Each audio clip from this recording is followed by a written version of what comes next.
ఏంటి ఇవాళ నా అవసరం కూడా లేకుండా స్నానం చేశారు? నీ వల్లేనమ్మా నేను లేచి మనిషిని అయింది. ఇక మీద నీ అవసరం నాకు కాదు, వాడికి కావాలి. ఏమిటత్తయ్య ఇవాళ ఎంత ఆనందంగా ఉన్నారు? ఈ వేళ నా కడుపు పండిన రోజమ్మా, మురళి పుట్టినరోజు. ఓ హ్యాపీ బర్త్డే అన్నమాట. అదేదో వాడికి చెప్పు. ఇంకా అయ్యగారికి తెల్లారలేదనుకుంటాను. వాడిని లేపమ్మా, తలంటి స్నానం చేయమను, ఈ బట్టలు కట్టుకుని రమ్మను. అలాగే.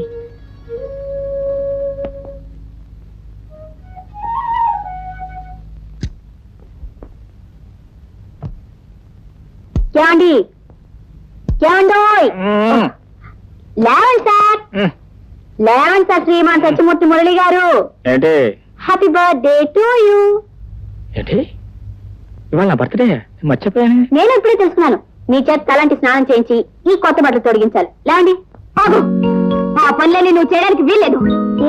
నువ్వు చేస్తావా? అవును, నేనే చేస్తాను. తండ్రి ఒప్పుకోవచ్చులమ్మా, అత్తయ్య గారి ఆర్డర్ ప్రకారం ఇవన్నీ నేనే చెయ్యాలి. నేను ఒప్పుకోను. నీ ఒప్పుకునేదంటే బోడి. ఏమండి ముందు మీరు రండి చెప్తాను. ఆగండి, మీరు ఒప్పుకుంటే సరిపోయిందా? అసలు వాడిని ముఖ్యుడిని నేర్కొండగా ముందు నేర్చుకోవాలి కదా అంట. మీరు రండి రండి. మీరు వెళ్ళడానికి వీలేదు. ఎలా వీలేదో నేను చూస్తాను.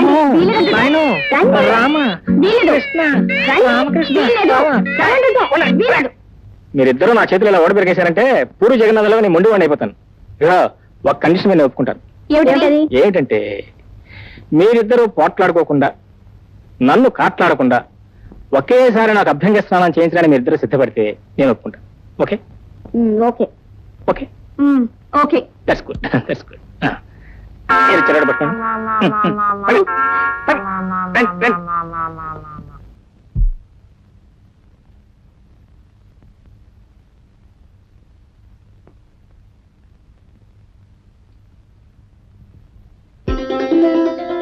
వదలనే.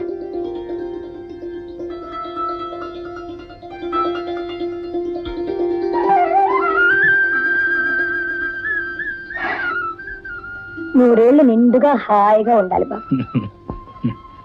మురళి, ఈ రోజు నాకెంతో సంతోషంగా ఉందిరా. ఎందుకో తెలుసారా, ఇప్పుడే లక్షణంగా మొదటిసారి నువ్వు ఇంట్లో ఉంటున్నావు. చాలా చాలే, నువ్వు వేసుకునే ప్యాంట్ల కన్నా ఈ పంచ బాగుంది. కావాలంటే పిన్ను పెట్టుకో. మురళి, గొప్పతనం ఎవరిదని నాకు తెలుసు. చాలా చాలే. ఇన్నాళ్ళు లక్షణమైంది వస్తే అది తల్లిదండ్రుల గొప్పతనం. ఇంటాయన లక్షణంగా ఉంటే అది ఇల్లాలి గొప్పతనం. శీఘ్రమేవ కళ్యాణ ప్రాప్తిరస్తు. ఏమా చదువుతాయా?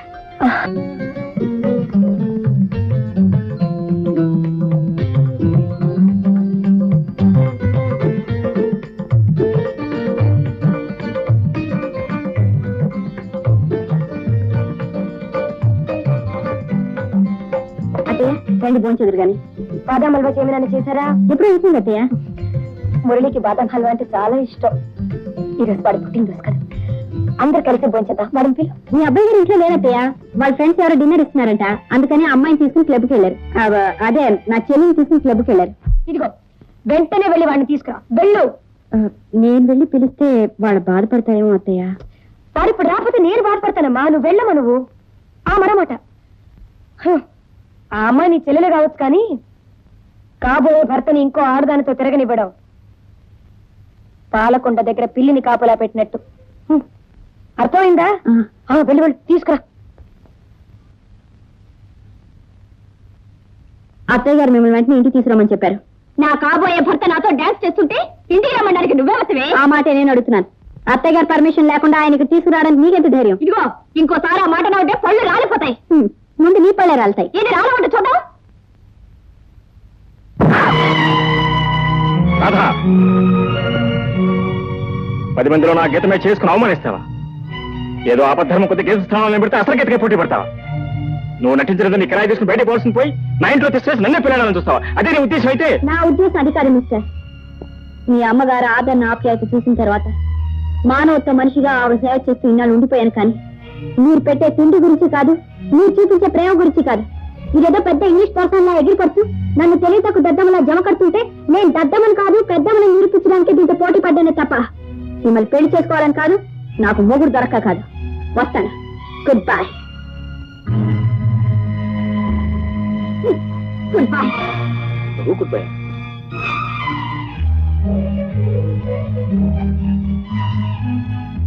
గీత, ఎక్కడ నువ్వు వెళ్ళేది? రాధని అవమానించినందుకు లెఫ్ట్ అండ్ రైట్ ఇచ్చాను కదా, ఇంకా నీ కోపం తగ్గిపోతే ఎలా? Please don't. No. ఇంత అవమానం జరిగిన తర్వాత ఇంకా ఇంట్లో ఉండడానికి నాకేమైనా సిగ్గులేదు అనుకుంటున్నావా? నేను మా ఇంటికి వెళ్ళిపోతున్నాను. గీత, గీత ప్లీజ్. బాబు కులాసా? ఏమా బాగున్నావా? రండి. ఏమా గీత, ఈ పెట్టి నువ్వు ఎక్కడి ప్రయాణం? అమ్మా, మురళి నాకు అన్యాయం చేశాడమ్మా. ఏమిటి కొంప తీసి నిన్ను లవ్ చేయడం మానేసి మరొక అమ్మాయిని లవ్ చేస్తున్నాడా? ఓర్మిందా? అది కదండి, అసలు ఏం జరిగిందంటే, రండి ముందు కూర్చోండి. కూర్చోండి కూర్చోండి. అన్నయ్య గారు రండి. కమింగ్. అసలు ఏం జరిగిందంటేనండి, ఆ మధ్య మా అమ్మగారికి చాలా సీరియస్గా జబ్బు చేసిందండి. ఆవిడకి ఏదో అనుమానం వచ్చి నేను ప్రేమించిన అమ్మాయి గీతని వెంటనే పిలిపించు చూడాలని అందండి. సరే, నేను వెంటనే వైజాగ్ ట్రంకాలు చేశానండి. అన్నయ్య గారు మీకు కూడా గుర్తుంది, ఆ రోజు మీతో ట్రంకాలు మాట్లాడాను. ఆ సందర్భంలోనే గీతను గట్టిగా రమ్మని నేను అడిగాను. నోనో, నాకు ఒక్క పిల్లకి పురుడు అయ్యే టైము, పురుడు అయ్యే వరకు నేను రానందండి. యువతలేమో మా అమ్మగారు గీతను చూడాలని, అవతల గీత రానని. నేనేం చేయాలి చెప్పండి? ఆలోచించి రాధనే అమ్మాయిని గీత అనే పేరుతో ఇంట్లో తీసుకొచ్చి పెట్టాను. ఇంతలో అసలు గీత గారు ప్రవేశించారు. ఈవిడ వచ్చిన దగ్గర నుంచి అసలు గీతకి నగలి గీత పోట్లాటండి. అప్పటికే నేను అసలు గీతనే సపోర్ట్ చేస్తూ వచ్చానండి. ఎంత సపోర్ట్ చేస్తే మాత్రం వెళ్ళిపోతా అంటే నేనేం చేయగలను చెప్పండి? అసలు ఇది న్యాయమా? ఇది ధర్మమా?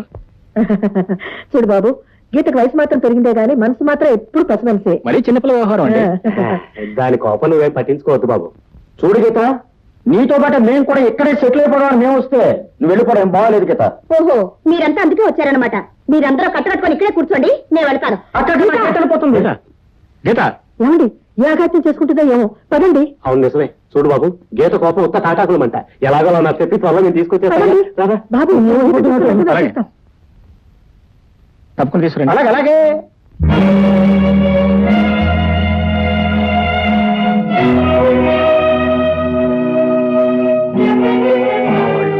వాళ్ళెవరో ఎందుకు వచ్చారో నాకు అన్ని అర్థమైంది.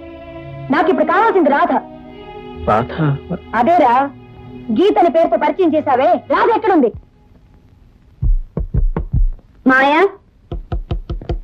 మాయా, Maya. Yes yes, coming please.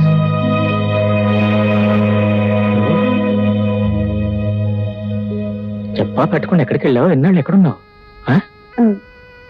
ఉద్యోగం కోసం వెళ్ళాను మావయ్య.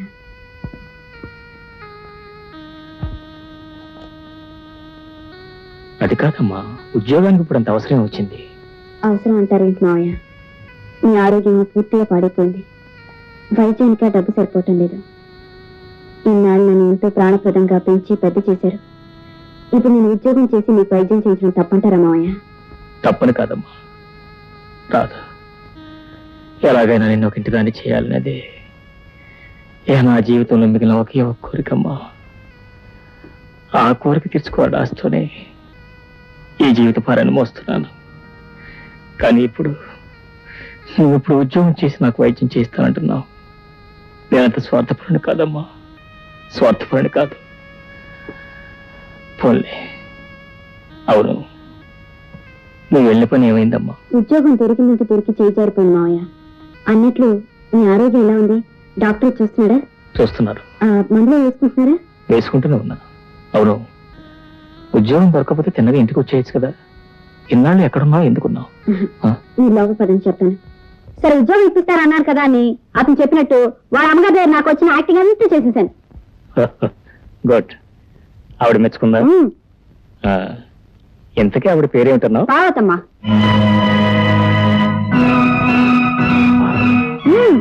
వాళ్ళ పెద్ద మనసాయితీ కూడా ఉంది మావయ్య. ఆవిడగారు కొడుకు అచ్చు నీలాగే ఉన్నాడు. వయసులో ఉన్నప్పుడు మీరు కూడా అలాగే ఉండేవారేమో. మావయ్య, అన్నం దగ్గర నుంచి లేచి వచ్చేసారు. నేనేమైనా తప్పు మాట్లాడానా? లేదమ్మా, నువ్వేం తప్పు మాట్లాడలేదు. నాకేదో జ్ఞాపకం వచ్చి భోంచే బుద్ధి కాలేదు. అంటే నువ్వు అత్తయ్య అని పిలిచానన్నావే, ఆ పార్వతమ్మ ఆవిడెవరో కాదమ్మా, నా భార్య.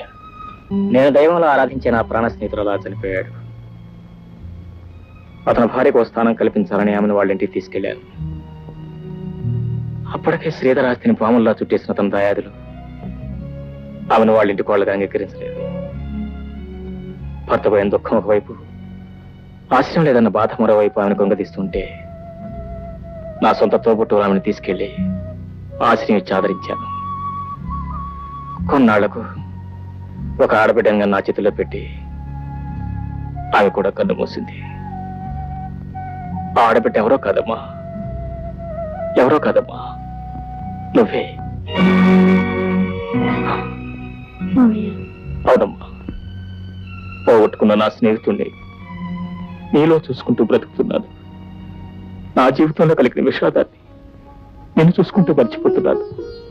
నీ జీవితం ఎంత విషాదం, నీ గుండెలు ఎంత బరువు ఉందని ఒక్కనాడేమో నాకు చెప్పలేదే మావయ్య. నా బాధ ఇతరులో పంచడం ఇష్టం లేక నన్ను కూడా ఇతరులతో కలిపేశారా మావయ్య? అదే అది కాదమ్మా నా ఉద్దేశ్యం. నీ ఉద్దేశం ఏదైనా నా బాధ్యత ఏమిటో ఇప్పుడే తెలుసుకున్నాను. అంటే నేను నీ జీవితంలో వెలిగిన కాంతి రేఖని మీరేగా అన్నారు. మరి ఈ కాంతి రేఖకి నీ జీవితం నేను చీకటిని తరమాల్సిన బాధ్యత కూడా ఉంది కదా. అంటే తల్లి తండ్రి లేని నన్ను మీరు చేరతీసి ఇంతవరకు ప్రేమతో పెంచి పెద్ద చేశారు. ఆ రుణం తీర్చుకోవడానికైనా మిమ్మల్ని అత్తయ్యని కలపాలి కదా మావయ్య. నిప్పుకి ఉప్పుకి పొత్తు కుదర్చడం ఎవరికి సాధ్యం కాదమ్మా. మీరిద్దరూ నిప్పు ఉప్పు కాదు మావయ్య, ఒకరు తేనైతే మరొకరు పాలు. ఎటొచ్చి ఈ రెండిని కలిపే మార్గం వెతకాలి. ఆత్మాభిమానం గల అమ్మ ఇల్లు విడిచి వెళ్ళిపోవడానికి ఒక్క నిమిషం పట్టలేదు, కానీ ఇన్నాళ్ళైనా దాన్ని వెతికి తీసుకురావడానికి నీకు కుదరలేదురా. నన్నేం చేయమంటావమ్మా, నా ప్రయత్నం నేను చేస్తూనే ఉన్నా కదా. రేపో మాపో ఎక్కడో చోట కనిపిస్తుంది, కాళ్ళు చేతులు కట్టి నీ కాళ్ళ పడేస్తాను. సరే నోర్మై సార్, ఎవడాయన పొద్దునే అసలు తిట్లు తింటే ఇక్కడ. నేను సార్ మీ శ్రీమతి గారిని తీసుకొచ్చేసాను సార్. తీసుకొచ్చేసాను సార్. బాగున్నావమ్మా?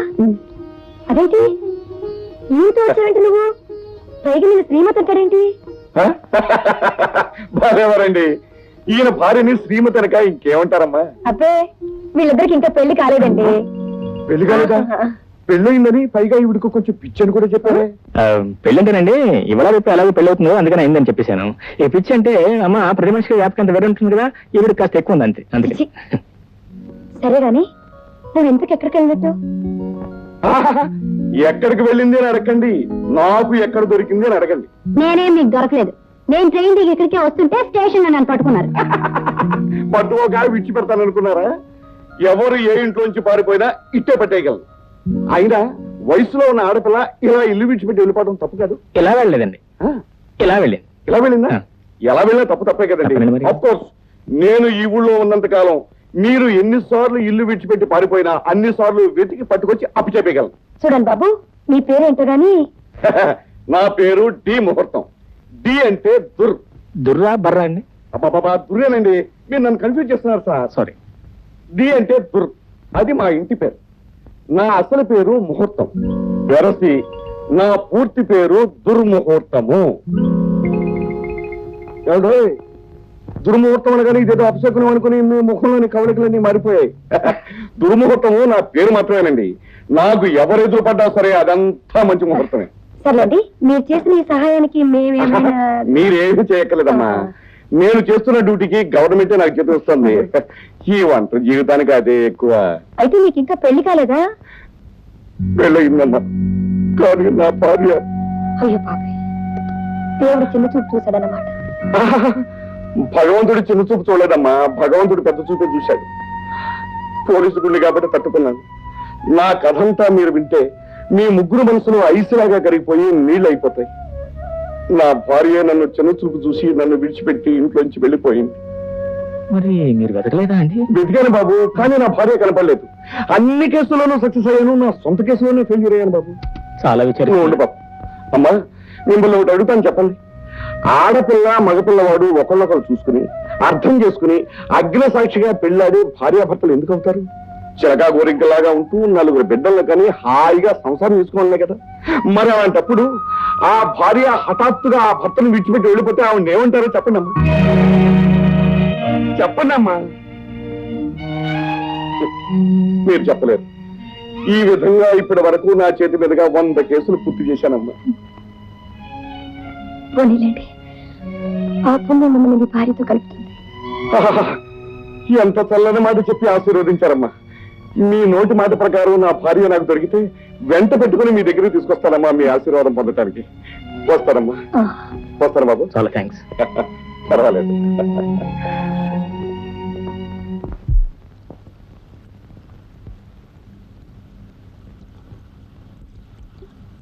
కాఫీ.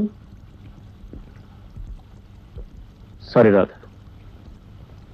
ఆ రోజు అనుకోకుండా క్లబ్లో నీ మీద ఆవేశపడినందుకు చాలా బాధపడుతున్నా.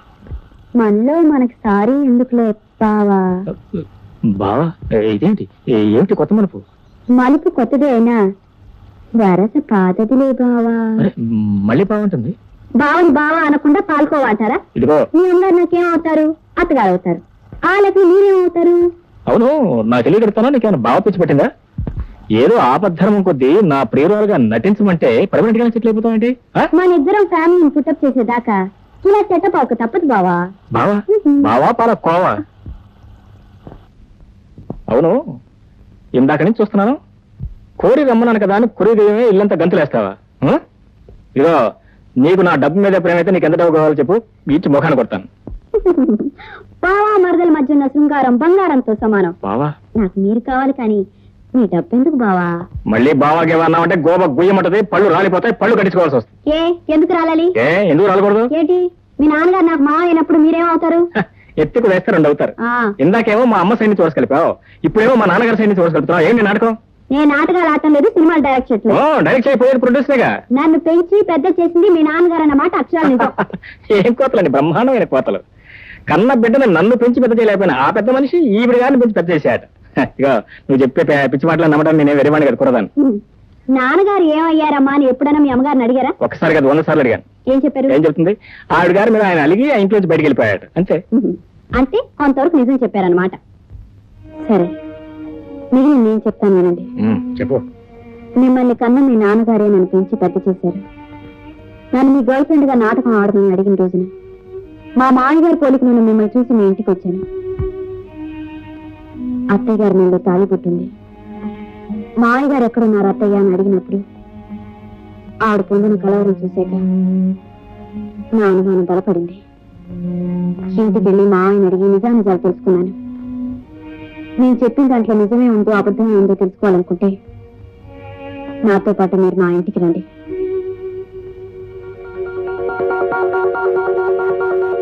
All right.